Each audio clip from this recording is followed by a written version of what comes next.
Hello everyone, welcome to back my YouTube channel Master Coaching. देखिए friends, इस video में हम पढ़ेंगे क्लास 10 का मैथ्स है ये, और क्लास 10 का मैथ्स का प्रश्नावली है 9.1। अब इस वीडियो में इस चैप्टर के हम पढ़ेंगे कुछ क्वेश्चन जो काफ़ी आते हैं एग्जाम में। तो देखिए पहला क्वेश्चन क्या है उसको देखें।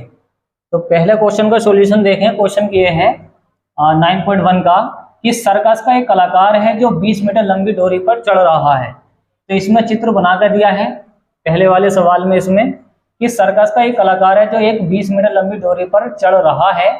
वो डोरी ये दिखाई दे रही है ए और सी, और ये कैसी है, सीधी है और वो भी तनी हुई है, मतलब टाइट है, जो अच्छी तरह से तनी हुई है और भूमि पर सीधे लगे खंबे के शिखर से।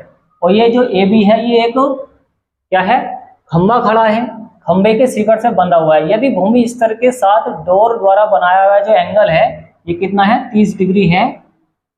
30 डिग्री का हो तो खंबे की ऊंचाई हमें ज्ञात करनी है। तो देखो इसको सोल्व करने के लिए तुम्हें क्या करना चाहिए, इसमें दो भुजाएं दे रखी होंगी, जिसमें एक भुजा का मान दे रखा होगा और दूसरे का आपको निकालना है। तो इसमें खंबे की ऊंचाई आपको h का मान चाहिए, ये जो h है इसका हमें मान चाहिए ए बी का। अब इसकी हिंदी कैसे लिखेंगे, तो हिंदी तुम लिखोगे इस तरीके से, क्या लिखोगे, माना खंबे की ऊंचाई, माना खंबे की ऊंचाई।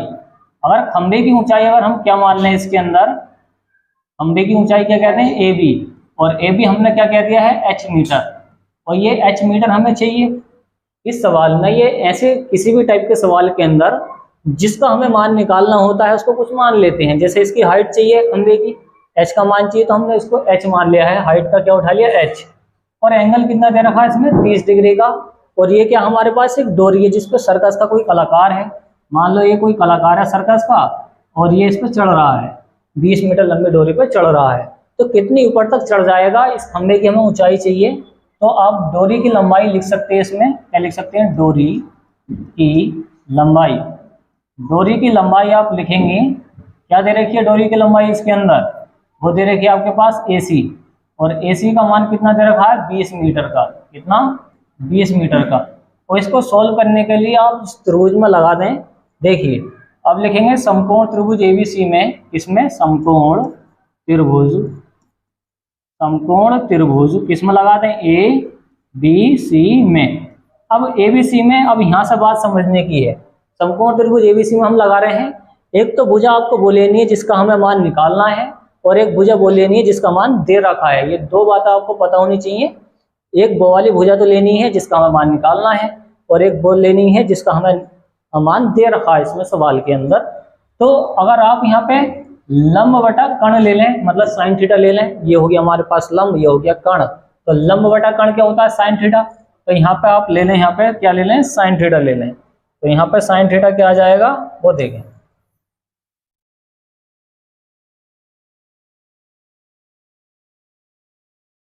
तो यहाँ पर ले लेंगे हम लंब बटा कर्ण, क्या ले लेंगे, AB बटा AC।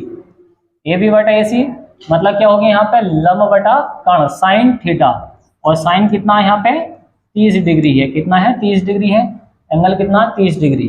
AB का मान कितना है इसमें, H हमने मान रखा है H, और AC का मान कितना है, 20, तो 20 रख दें यहाँ पे। और यहाँ पे साइन 30 का मान होता है 1/2। याद रखना, यहाँ पे लिख देते हैं कि साइन 30 डिग्री का मान होता है 1/2, और होता है साइन 45 का, साइन 45 का मान होता है 1/√2, और एक होता है साइन 90 का, साइन 90 का मान 1 होता है। ये तीन मान आपको साइन के ध्यान पर रखने हैं। और एक और आता है इसमें 10 का, एक आता है 10-30 का मान, ये काफ़ी चलता है, इसका मान होता है 1/√3। एक होता है 10-60 का, 10-60 का मान होता है कितना होता है, √3 होता है। तो ये कुछ मान ध्यान पर रखो जो इसमें अप्लाई होकर आंसर आ जाते हैं। तो अब इसको आगे सोल्व कर लो। देखो H का मान चाहिए, H को अकेला छोड़ना है, तुम्हें क्या करना है, H का मान चाहिए, ये बटे में इसके गुणा में जाएगा, मतलब BC का ना 20, क्रॉस मल्टीप्लाई करते हैं, मतलब इससे 80 गुणा, इससे 80 गुणा करते हैं, तो BC का ना 20 कर देगा, और बटे में कौन है आपके पास 2 से इसको काट दो, कितनी बार काटा, 10 बार। तो यहाँ पे जो H का मान कितना आया, 10 मीटर आ गया। कितना आ गया, 10 मीटर आ चुका है। तो यहाँ पे आप लिखेंगे खंबे की ऊंचाई,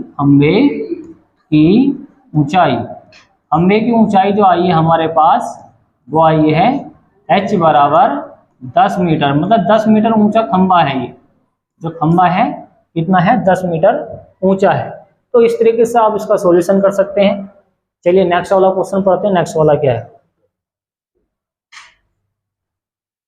नेक्स्ट वाला क्वेश्चन है उसको देखो आप। सवाल ये है कि देखिए काफी इंपॉर्टेंट सवाल है ये आंधी वाला। आंधी आने से एक पेड़ टूट जाता है और टूटा हुआ भाग इस तरह मुड़ जाता है कि पेड़ का जो शिखर है जमीन को छूने लगता है।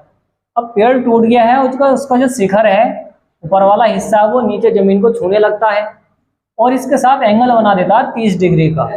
आगे बोला गया कि पेड़ के पाद बिंदु की दूरी, जहां पेड़ का जो शिखर जमीन को छूने लगता है, जमीन को जो छू रहा है ना वो 8 मीटर का है।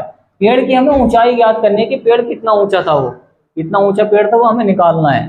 तो देखो चित्र बनाओ, इसका चित्र कैसा बनेगा। तो यहाँ पर हुआ क्या है, इसमें हुआ क्या है कि एक पेड़ टूट के गिर गया है। ये जो पेड़ है, मान लो ये जो पेड़ है यहाँ से इसका हिस्सा जो है टूट के गिर गया है नीचे को। तो ये जो मान लो ये गिर गया है इसका पेड़ का हिस्सा नीचे। अब ये जो टूट के गिरा है ये हमें निकालना है। अब इसका जो यहाँ पर बोला गया है कि पाद बिंदु की जो दूरी है जहां शिखर इसका जमीन को छूता है, ये जो ऊपर का शिखर था इसका पेड़ का, ये यहाँ पे जमीन को छूने लगा है और कितने मीटर दूर छू रही है? 8 मीटर की दूरी पे। तो यहाँ से लेकर यहाँ तक की जो दूरी है वो 8 मीटर की है। कितने की है? 8 मीटर की। अब इसके तुम नाम रख सकते हो, कुछ भी रख सकते हैं यहाँ पे, A B C D, कैसे भी रख सकते हैं, ABCD या फिर ABCD, इसको ऐसा मान सकते हैं। अब यहाँ पे हुआ क्या है, पेड़ जो है यहाँ से टूट कर गिरा है और इस पेड़ की जो ऊंचाई हम मान लेते हैं h मीटर। कितनी है? h मीटर, जहाँ से टूट कर गिरा है। और एंगल कितना बना रहा है यहाँ पे? 30 डिग्री का। कितने का बना रहा है ये? 30 डिग्री का। अब इसको निकालने के लिए क्या लिखोगे? माना जहां से पेड़ टूटा है, माना जहां से पेड़ टूटा है, जहां से पेड़ टूटा है, पेड़ टूटा है, उसकी ऊंचाई, उसकी ऊंचाई हमने मान ली है। उसकी ऊंचाई क्या मानी हमने? BC हमने मानी है, BC। वो BC बराबर क्या मानी हमने? B। ये C है, क्या मानी हमने? H metre. ये H मीटर मानी है, हम इसको निकालेंगे, फिर निकालेंगे इसको BD को। अगर हम ये BC और BD जोड़ देंगे तो पूरा पेड़ पता चल जाएगा। देखो ये जो पेड़ है, अगर इसको तुम सीधा कर दो ऐसे करके, मतलब ये वाली इसकी डिस्टेंस और ये वाली डिस्टेंस जोड़ देंगे तो पूरे पेड़ की ऊंचाई हमें पता चल जाएगी। तो हमने H मीटर मान ली है और यहाँ पर बोला गया कि पाद बिंदु की दूरी जहाँ से पेड़ जमीन को छूने लगता है 8 मीटर है। तो इसकी शिखर की दूरी, पेड़ के शिखर की जो दूरी है, शिखर की दूरी कितनी दूरी है? 8 मीटर की। कितनी है तुम्हारे पास? ये CD, ये है तुम्हारे पास CD, और CD है तुम्हारे पास कितनी? 8 मीटर की। अब यहाँ पे निकालने समकोण त्रिभुज ABC में, समकोण त्रिभुज किसमें लगा दें? BCD में, BCD में लगा दें। अब वही बात है कि क्या लेंगे हम? लंब ले लें इसका, वो आधार ले लें। तो लंब हमारे पास दे रखा है BC और आधार क्या दे रखा हमारे पास? CD। और लंब बटे आधार, ये हो गया लंब, ये हो गया आधार। और लंब बटे आधार क्या होता है? tan थीटा, और थीटा कितना है यहाँ पे? 30 डिग्री। और यहाँ पे तुम्हारे पास BC का जो मान है वो कितना है? H मीटर, और CD का मान कितना दे रखा है यहाँ पे? 8 मीटर। और इधर कौन है? tan 30 का मान होता है 1/√3। अब यहाँ पे बेसिक है, बीच में बराबर के निशान में आड़ी दूरी से गुणा करते हैं, इससे इसकी। H का मान मुझे चाहिए, इससे इसकी गुणा करेंगे तो 8 का 8 आ जाएगा, बटे में आ गया √3। क्या आ गया? √3। इतना तो आ गया मेरे पास किसका? H का मान। इसी तरीके से अगर तुम इसको निकाल लो, इसमें दोबारा से BCD में निकाल लो और निकाल लें BD का मान। तो लिखें दोबारा से, उन्हें समकोण त्रिभुज किसमें लगा दें? BCD में, दोबारा से BCD में। अब BCD में क्यों लगा रहे हैं? क्योंकि मुझे मान चाहिए किसका? BD का, क्योंकि यही तो पेड़ टूट के गिरा है। तो इसमें क्या लेंगे? लंब बटा कर्ण ले लें, sin थीटा लग जाएगा। तो यहाँ पर बन गया तुम्हारे पास BC लंब और कर्ण हो गया तुम्हारे पास BD। लंब बटा कर्ण क्या होता है तुम्हारे पास? sin थीटा, और यहाँ पर sin 30 का मान फिट हो जाएगा आपके। हमने लिया लंब, ये ले लिया कर्ण। लंब बटा कर्ण क्या होता है? साइन 30। साइन 30 की वैल्यू यहाँ पे फिट हो जाएगी। तुम्हारे पास BC का मान कौन है? H, और BD का मान मुझे चाहिए। BD का मान मुझे चाहिए। साइन 30 का मान क्या होता है? 1/2। क्या होता है? 1/2। अब मुझे मान किसका चाहिए यहाँ पे? किसका चाहिए? BD का चाहिए। तो ये H का मान यहाँ पे फिट कर दें। तुम यहाँ पे क्या करोगे? इसको क्या दो? समीकरण नंबर 2, और ये क्या दो? समीकरण नंबर 1। अब समीकरण 1 का मान समीकरण 2 में रख दें। समीकरण किसका? 1 का मान, 1 का मान समीकरण 2 में रखने पर, समीकरण किस में रखने? 2 में रखने पर, 2 में रखने पर। ऐसा क्यों कर रहे हैं? देखो ध्यान से। समीकरण ये जो हमने 1 निकाली है, H का मान, ये जो H का मान निकाल लिया है, या अगर हम 2 में फिट कर देंगे तो BD का मान आ जाएगा। तो 2 है मेरे पास H/BD, और H का मान फिट कर दो, कितना है? 8/√3। कितना है? 8/√3। तो मैंने किसका मान फिट कर दिया? ये तुम्हारे पास H का, और नीचे कौन है? BD, और BD का मान मुझे चाहिए। BD का मान चाहिए। इधर कौन है तुम्हारे पास? 1/2। क्या है? 1/2। अब यहाँ पे बेसिक है, ये जब बड़ा वाला बटन नीचे हो तो पलट के जाती है दूसरी पे यहाँ पे, तो यहाँ पे हो जाएगा 8 बटा, यहाँ पे हो जाएगा तुम्हारे पास √3, और गुणा में चला जाएगा ये BD, चला गया इधर को, दूसरी पे जाएगा। इधर कौन है? 1/2। फिर से बेसिक है, इससे इसकी गुणा कर दें, इससे इसकी कर दें, मतलब 2 8 16 कर देगा इधर को। अब देखो हुआ क्या है? √3 से इसकी गुणा कर दें, या फिर नीचे ही रहने दें? नीचे ही रहने दें। और BD का ना BD हो जाएगा इधर। क्या हो जाएगा? BD का ना BD हो जाएगा। तो यहाँ पर हो जाएगा तुम्हारे पास BD का ना BD हो जाएगा। यहाँ पर क्या आ गया तुम्हारे पास? BD का मान। क्या आ गया? BD का। तो हमने BD का मान निकाल लिया है। देखो BD का मान आ चुका है, और तुम्हारे पास BC का मान आ चुका है। पूरे पेड़ की ऊंचाई चाहिए, तो कुल पेड़ की ऊंचाई कैसे आएगी निकल कर, वो देखें। कुल पेड़ की ऊंचाई, कुल पेड़ की ऊंचाई, कुल पेड़ की ऊंचाई कैसे निकाल पाओगे वो देखें ध्यान से। यहाँ पे पेड़ जो है हमें, ये है AC, यहाँ से लेकर यहाँ तक लंबा पेड़ था, ये वाला हिस्सा टूट के गिर गया, मतलब दोनों जुड़ेंगे, ये वाला मान और ये वाला मान जुड़ जाएगा, तो टोटल का पता चल जाएगा। तो कुल पेड़ जो है मेरे पास AC है। अगर मुझे किसका? AC का मान चाहिए, तो मैं BC प्लस BD को जोड़ूंगा। BC प्लस BD को जोड़ दूंगा। देखो AC का मान मुझे चाहिए, BC और BD को जोड़ दो, कुल का पता चल जाएगा। और BC का मान जो है क्या आ चुका है? BC का मान आ चुका है, मतलब H का मान आ चुका है 8/√3। कितना आ चुका है? ये आ चुका है आपके पास 8/√3। कितना आ चुका है? 8/√3। और BD का मान देखो, यहाँ पे BD का मान हम निकाल चुके हैं। BD का मान 16/√3।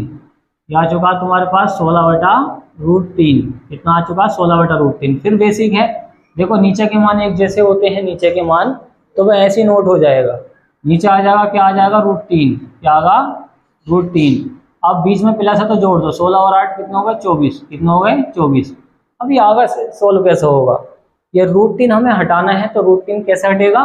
ऊपर नीचे √3 से गुणा करके, ऊपर नीचे √3 से गुणा कर दो, ये हट जाएगा। उससे इसकी गुणा करते हैं, 24√3 आ चुका है, 24√3। अब देखो ये बताएगा, √3 से √3 की गुणा करेंगे तो क्या आएगा? बताओ, 3 आ जाएगा। कितना आ जाएगा? 3। 3 8 24, कट हो जाएगा। तो यहाँ से जो आया तुम्हारे पास 8, और यहाँ से बच गया √3। √3 बचा, तो कुल पेड़ की जो ऊंचाई आई है वो 8√3 मीटर आई है। इस तरीके से सोल्व कर सकते हो इसको। ठीक, तीसरा सवाल है। तीसरा सवाल दे रखा है कि एक ठेकेदार बच्चों को खेलने के लिए पार्क में 2 फिसलन पट्टी लगाना चाहती है। फिसलन पट्टी का मतलब यह है कि जो बच्चे हैं वो ऊपर से रपट के आ रहे हैं, फिसलन होके आ रहे हैं, लगाना चाहती है 5 वर्ष से कम उम्र के बच्चों के लिए। वह एक ऐसी फिसलन पट्टी लगाना चाहती है, मतलब 5 साल से कम के लिए, जिसका शिखर 1.5 मीटर ऊंचाई पर हो। मतलब उसका जो शिखर होना चाहिए 1.5 मीटर ऊंचाई पर होना चाहिए, और भूमि के साथ कितने एंगल बनाना चाहिए? 30 डिग्री का। जबकि इससे अधिक उम्र के बच्चों के लिए 3 मीटर की ऊंचाई पर हो। देखो 5 साल से कम के लिए कितनी ऊंचाई होनी चाहिए? 1.5 मीटर की। और अगर 5 साल से ज्यादा के हैं, उम्र के ज्यादा के बच्चे हैं, तो वो 3 मीटर की ऊंचाई से रपट के आने चाहिए। तो फिसलन पट्टी लगाना चाहती है जो भूमि के साथ 60 डिग्री का कोण बनाती है। मतलब बड़े बच्चों के लिए 60 डिग्री का बननी है और छोटे बच्चों के लिए कितने का बननी है, 30 डिग्री का। तो प्रत्येक स्थिति में फिसलन पट्टी की हमें लंबाई ज्ञात करनी है, फिसलन पट्टी कितनी कितनी लंबी है वो हमें निकालनी है। तो इसका चित्र बनाओ। देखो चित्र कैसा बनेगा। एक बात देखो ये हुआ है, इसमें एक है तुम्हारे पास छोटे बच्चे हैं, जो छोटे बच्चे हैं उनके लिए जो लंबाई है वो हमें चाहिए। इनका जो एंगल बन गया है 5 वर्ष से कम के लिए कितने का, 30 डिग्री का। तो एंगल बन गया आपके पास ये 30 डिग्री का, ठीक। और इसमें क्या दे रखा है, इसकी जो ऊंचाई है फिसलन पट्टी की कितनी है, 1.5 मीटर की ऊंचाई है। मतलब यहाँ से लेके यहाँ तक की जो ऊंचाई है वह है 1.5 मीटर। कितनी है, 1.5 मीटर ऊंचाई है छोटे वाले बच्चों के लिए। नाम रख दो इनके ए, ये आ जाएगा आपके पास बी, ये आ जाएगा सी। अब इसमें आपको निकालना क्या है, आपको निकालना है AC। क्या निकालना है, AC निकालना है। और AC हमारे पास क्या, फिसलन पट्टी की लंबाई है। यहाँ से कोई बच्चा होगा ये रपट के आ रहा होगा नीचे, ये हमें चाहिए। तो आप लिखेंगे माना, क्या लिखेंगे, माना छोटी फिसलन पट्टी की, माना छोटी फिसलन पट्टी की लंबाई, फिसलन पट्टी की लंबाई आपको किसकी चाहिए, फिसलन पट्टी की लंबाई चाहिए।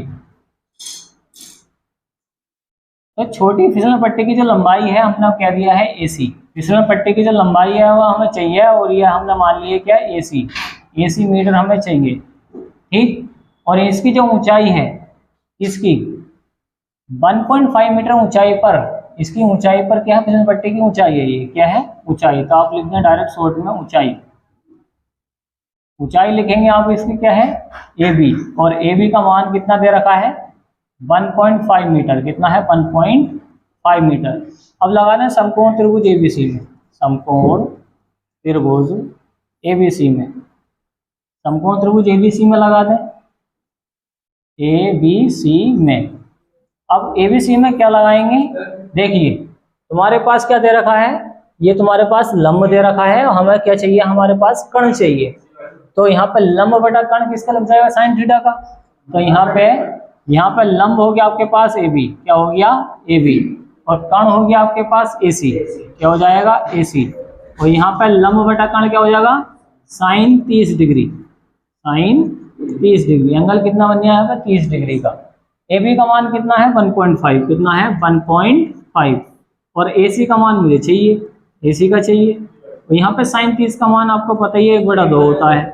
अब बेसिक है, बीच में बराबर आ जाए तो क्रॉस मल्टीप्लाई कर देते हैं, इससे AC गुणा, इससे AC गुणा। मतलब AC का ना AC कर देगा इधर, तो AC बराबर तुम्हारे पास आ जाएगा, देखो AC का ना AC, इससे AC गुणा करेंगे तो तुम्हारे पास 1.5 दूनी 3 मीटर हो जाएगा। कितना हो जाएगा, 3 मीटर। तो इस तरीके से डायरेक्ट आप इसको सोल्व कर सकते हैं। ये छोटे बच्चों के लिए आई है। देखिए नेक्स्ट वाला पार्ट देखिए, इसका नेक्स्ट वाला पार्ट कैसे सोल्व होगा। अब इसमें ये बोला गया है कि जो 5 वर्ष से ज्यादा के उम्र के बच्चे हैं, तो वो जो है 3 मीटर की ऊंचाई से, वो इससे 3 मीटर की ऊंचाई से क्या हो रहे हैं, वो रपक के आ रहे हैं। तो इसके लिए भी आपको एक चित्र बनाना है इस तरीके से। तो कैसे चित्र बनाएंगे वो देखेंगे। देखिए अब यहाँ पे हुआ क्या है, ये कितनी ऊंचाई से आ रहे हैं, ये आ रहे हैं 3 मीटर की ऊंचाई से। तो यहाँ पर जो इसकी ऊंचाई है वो है 3 मीटर की। कितनी है, 3 मीटर की। नाम रखते हैं इसका ABC। जो एंगल है कितने का है, 60 डिग्री का। बड़े वाले बच्चों के लिए जो एंगल है वो कितना है, 60 डिग्री का है।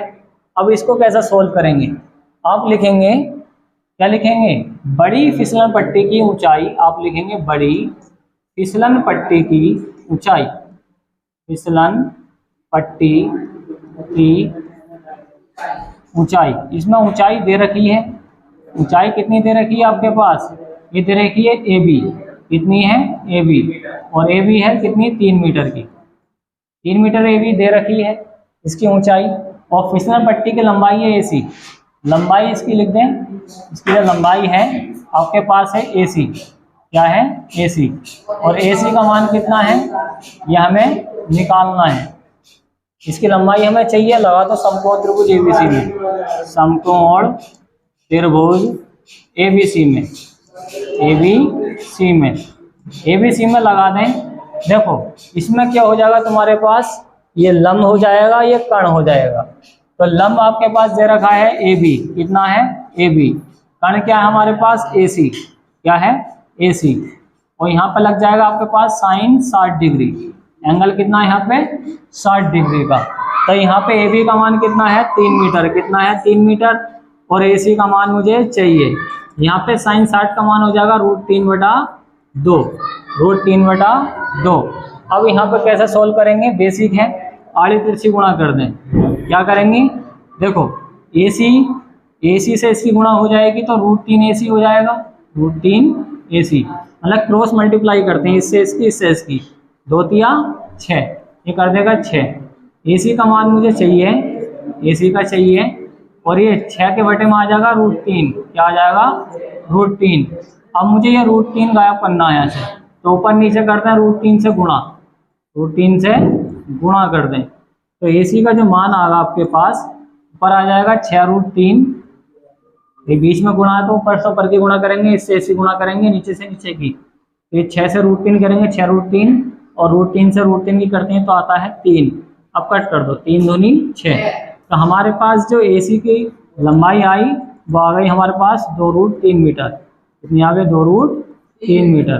तो बड़ी फिसलन पट्टी की जो लंबाई आई है आपके पास वो आ गई है 2√3 मीटर। तो इस तरीके से इसका भी सॉल्यूशन कर सकते हैं आप। ओके।